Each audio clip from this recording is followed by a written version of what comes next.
Welcome to Barcart Bookshelf, a video series about books and the drinks they inspire. My name is Elias, and today we're talking about Harrow the Ninth by Tamsyn Muir.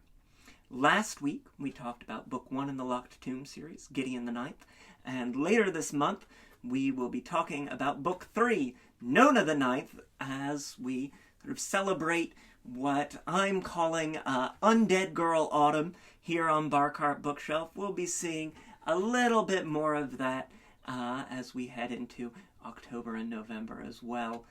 So tune in for our meta theme, Undead Girl Autumn, and, of course, for our continuing celebration of the Locked Tomb series.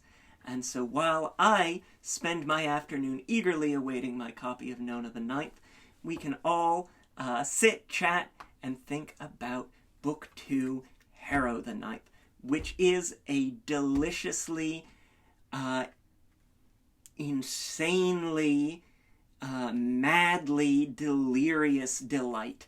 A book that, much like the Dawn Hounds that we covered earlier this summer, just sort of sweeps you on along, and you say, all right, I am not entirely sure where we're headed, but I'm going to go along for the ride, and I will say thank you. And so, just a really marvelous book on the first read, and I found, at least earlier this month, a very satisfying reread, and a reread that allowed me to look and see fresh insights that I had missed on my first read-through, so really getting to dig into the layers of that. Harrow the Ninth picks up shortly after the end of Gideon the Ninth. It is an intimate portrait of grief and duty and what it means to be privately suffering and unwilling to face suffering and unwilling to turn from what you wanted, what was supposed to be your ever after, if you're, a messed up little bone nun who gets off on, weird, creepy necromantic stuff, as Harrowheart Nonagesimus does.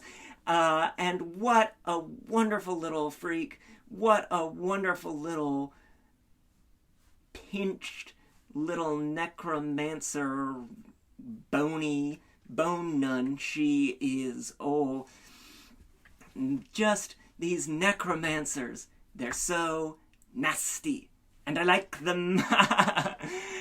And so, of course, we had to have a drink for our good friend Harrow.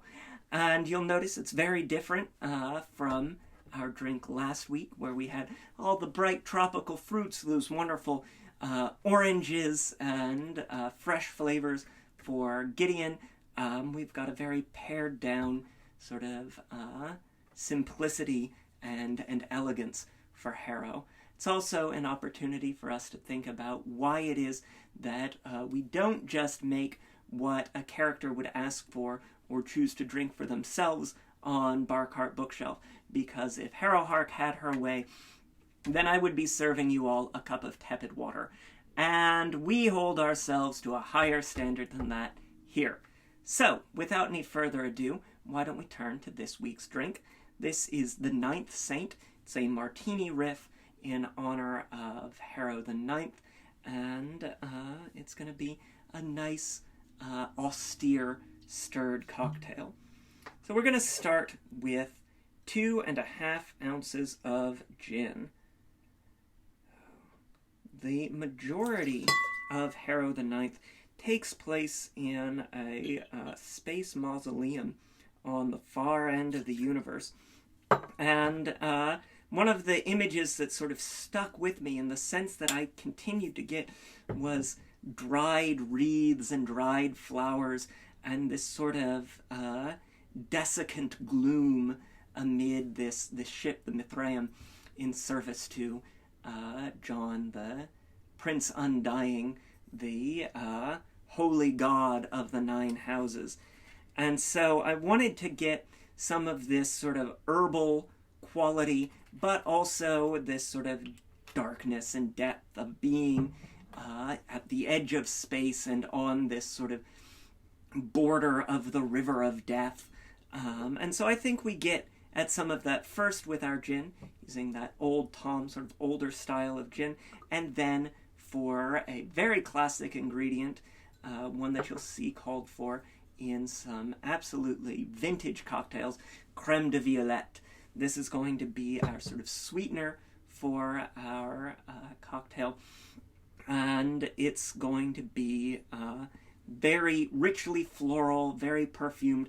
This wonderful dark purple, sort of inky space purple, and just a little bit hard to love.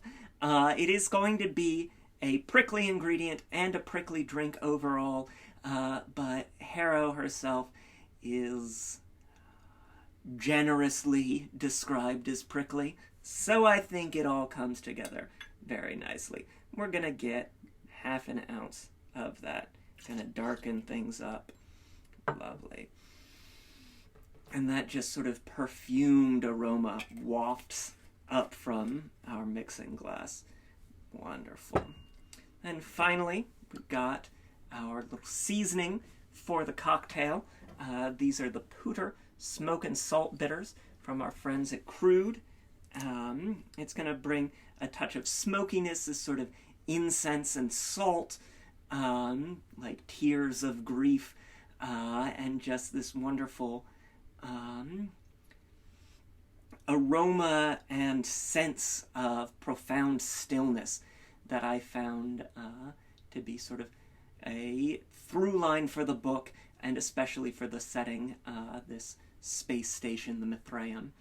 So we're going to get 1 dropper full and 2 dropperfuls.